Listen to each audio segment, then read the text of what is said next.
આજે આપણે કાચા પપૈયાનો સંભારો બનાવીશું. કાચું પપૈયું આ રીતના આપણે લાવવાનું. હવે એને આપણે સોલી નાખીશું ઉપરનું સાલ.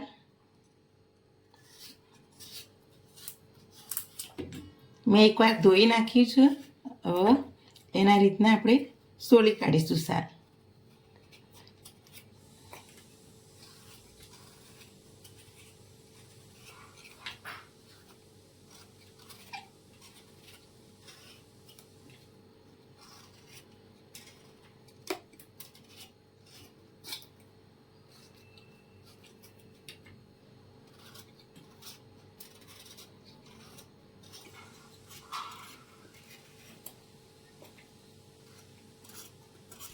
જો આપણું પપૈયું સરસ સાલ સોલાઈ ગઈ. હવે એને આપણે આ રીતના બે ભાગ કરી દઈશું અને આ બી આપણે આ રીતના કાઢી નાખવાના.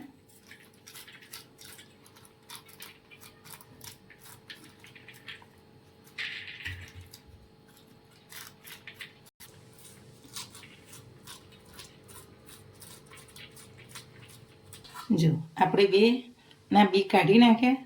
હવે આપણે છીણીની મદદથી આ રીતના એની છીણ પાડી દઈશું.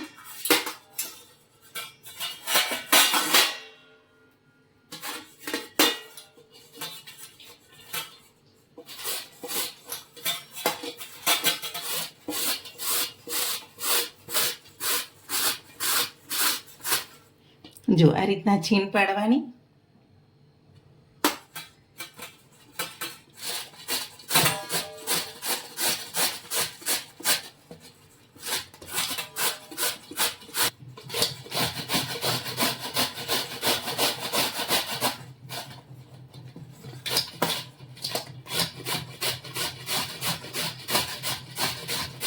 અહીંથી ધીરે ધીરે છીણવાનું, નહીં તો હાથે વાગી જાય.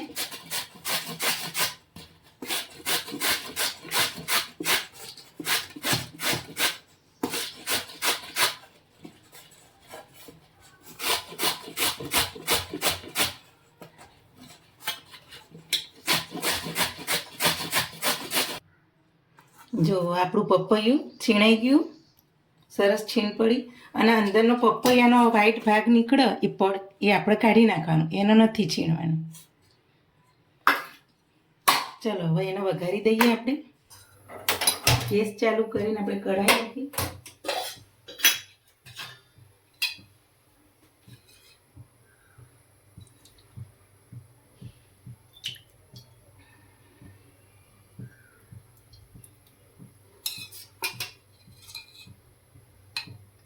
ત્રણ ડોકલી તેલ નાખ્યું.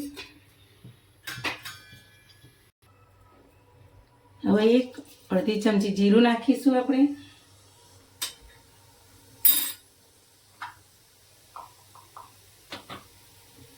ચપટી હિંગ નાખીશું.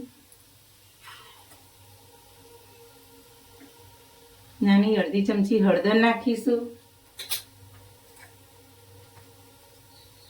થોડા કટ કરેલા છે અને થોડા આ રીતના ચીરા પાડેલા મેં મરચાં લીધા છે 4 નંગ, એ નાખીશું.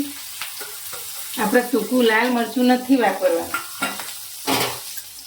એટલે આપણે લીલા મરચાં વધારે લીધા છે. થોડા લીમડાના પત્તા, મીઠા લીમડાના પત્તા નાખીશું.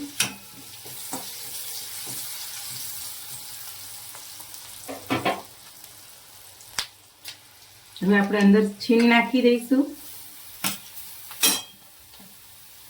આ સંભારો ભાખરી પરોઠા જોડે સરસ લાગે. દરરોજ શાક અલગ અલગ ખાવાની આપણી ઈચ્છા થતી હોય તો આ રીતના સંભારો પણ તમે બનાવી દેજો. સરસ ભાખરી જોડે અને પરોઠા જોડે લાગશે.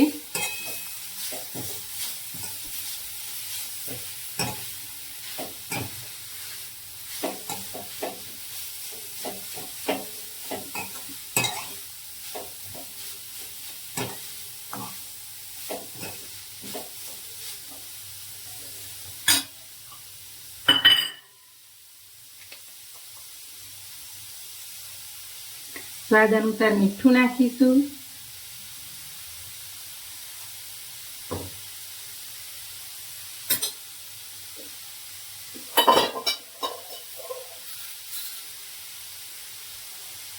થોડી ખાંડ નાખીશું.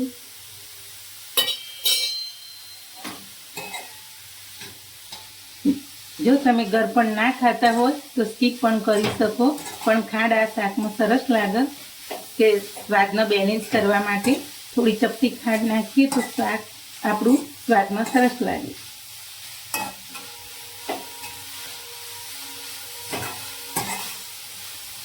આપણે 1 મિનિટ સુધી આપણે આ રીતના છીણને શેકવાની.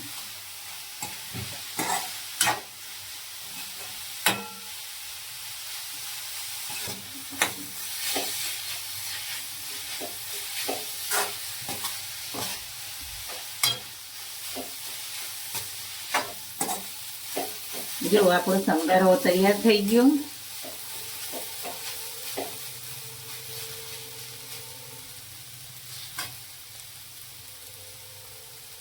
આપણે અડધી નાની ચમચી લીંબુનો રસ નાખીશું. ઉપર થોડી કોથમીર નાખીશું. હવે ગેસ બંધ કરી દઈશું.